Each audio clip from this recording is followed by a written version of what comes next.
Hello दोस्तों, स्वागत है आपका रितेश सर मैथ्स क्लासेस पर। यहाँ पर मैं परमुटेशन यानी क्रमचय के केवल 2 क्वेश्चन खोलूँगा और इससे पहले कि जितने भी इंपॉर्टेंट क्वेश्चन हैं जो यूपी टीजीटी में बार बार पूछे गए हैं उनका लिंक मैंने डिस्क्रिप्शन में दे रखा है, आप वहाँ से सभी क्वेश्चन देख सकते हैं। अब इस क्वेश्चन को देखते हैं। 24,000 से बड़ी कितनी संख्याएँ अंकों 1, 2, 3, 4, 5 से बनाई जा सकती हैं जबकि किसी अंक की पुनरावृत्ति ना हो, मतलब नो डिजिट इज़ रिपीटेड। अब हमें 24,000 से बड़ी संख्या बनानी है। 24,000 में कितनी डिजिट हैं? 1, 2, 3, 4, 5 और हमें कितनी डिजिट का यूज़ करना है? 1, 2, 3, 4, 5 ही डिजिट का यूज़ करना है, यानी हमें बनाने होंगे 5 बॉक्स। अब यहाँ बनेंगे 2 कंडीशन। कैसे 2 कंडीशन बनेंगी? देखिए, अगर मैं यहाँ पर मुझे 24,000 से बड़ी संख्या बनानी है, अगर मैं यहाँ पर 2 ले लूँ तो इस प्लेस पर मुझे कौन से अंक लेने होंगे? इनमें से 4 या 5। मैं यहाँ पर 4 या 5 में से कोई भी एक अंक ले सकता हूँ। क्यों? अगर मैं 3 लूँगा तो 23,000 तक संख्याएं मिलेंगी जो 24,000 से छोटी हैं। अब यहाँ तो 2 फिक्स हो गया, तो इस प्लेस को भरने का होगा एक तरीका। यहाँ पर 4 या 5 में से कोई भी डिजिट आ सकती है इस प्लेस पर, तो इसके भरने के होंगे 2 तरीके। अब उसने कहा है अंकों की पुनरावृत्ति ना हो, मतलब जो डिजिट यहाँ और यहाँ आ चुकी है वो डिजिट यहाँ नहीं आएगी। टोटल कितनी डिजिट है? 5। 2 डिजिट आ चुकी है, यानी इस प्लेस पर 3 में से कोई भी एक अंक आ सकता है, तो इसके भरने के होंगे 3 तरीके। इसको भरने के होंगे 2 तरीके और इसको भरने के होंगे 1 तरीके। अब ये 5 बॉक्स हैं, यानी 5 इवेंट हैं। पाँचों घटनाएं अलग अलग हैं। जब भी घटनाएं अलग अलग होती है तो हम उनकी करते हैं गुणा, तो इनकी गुणा कर दो।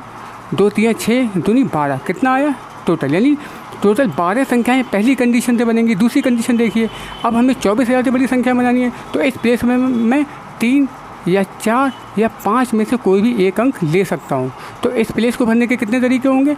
3। अब इस प्लेस पर को भरने के कितने तरीके होंगे? क्योंकि हमें डिजिट को रिपीट नहीं करना है। एक डिजिट यहाँ आ चुकी है, बाकी की कितनी डिजिट बची है? 5 में से 4 डिजिट। 4 में से कोई एक अंक यहाँ आ सकता है, तो इसको भरने के होंगे 4 तरीके, इसको भरने के होंगे 3 तरीके, इसको भरने के होंगे 2 तरीके और इसको भरने का होगा 1 तरीका। फिर यहाँ सारे इवेंट अलग हैं तो उनकी कर दो गुणा। 3 चौक 12, 12 3 36, 36 दूनी कितना आया टोटल? 72 तरीके यहाँ से होंगे। अब जब भी 2 केस बनते हैं तो उस कंडीशन में हम क्या करेंगे? इन दोनों को ऐड करेंगे, तो 12 + 72 कितना हो जाएगा? 84, और यही आपका आंसर है। अब नेक्स्ट क्वेश्चन को देखते हैं दोस्तों। अब इस क्वेश्चन को देखते हैं। 9 अंकों की कितनी संख्याएं बनाई जा सकती है जबकि सभी अंक अलग अलग हो, मतलब ऑल डिफरेंट डिजिट। अब हमें 9 अंकों की संख्या बनानी है तो हमें बनाने होंगे ये 9 बॉक्स। ये टोटल 9 बॉक्स हैं।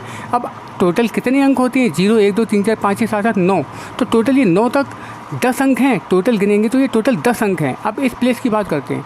इस प्लेस पर 0 नहीं आ सकता।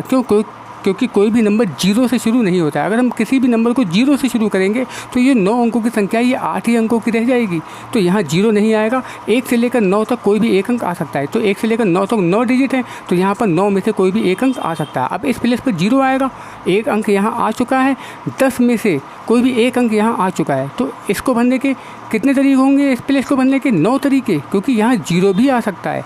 अब सभी अंक अलग अलग होने चाहिए। एक अंक यहाँ आ गया, एक अंक यहाँ आ गया, 2 अंक आ चुके हैं, टोटल 10 अंक हैं। कितने अंक रह गए? 8, तो यहाँ पर 8 में से कोई भी एक अंक आ सकता है। यहाँ 7 में से 6 5 4 3 और ये 2। अब ये देखिए 9 बॉक्स हैं, 9 इवेंट हैं, सभी इवेंट अलग अलग हैं। जब भी से इवेंट अलग अलग होते हैं तो हम करते हैं उन सभी की गुणा, तो यहाँ कर दो इन सभी की मल्टीप्लाई। ये होगी सभी की मल्टीप्लाई। अब ये कितना है? 9, ये हो गया, ठीक है। 9 × 8 7 6, इन सभी की मल्टीप्लाई। अगर मैं अपने पास से 1 को ले लूँ तो ये टोटल यहाँ से ये कितना बन जाएगा? ये फैक्टोरियल 9 बन जाएगा। ये टोटल यहाँ से फैक्टोरियल 9, यानी 9 × factorial 9। This is your answer.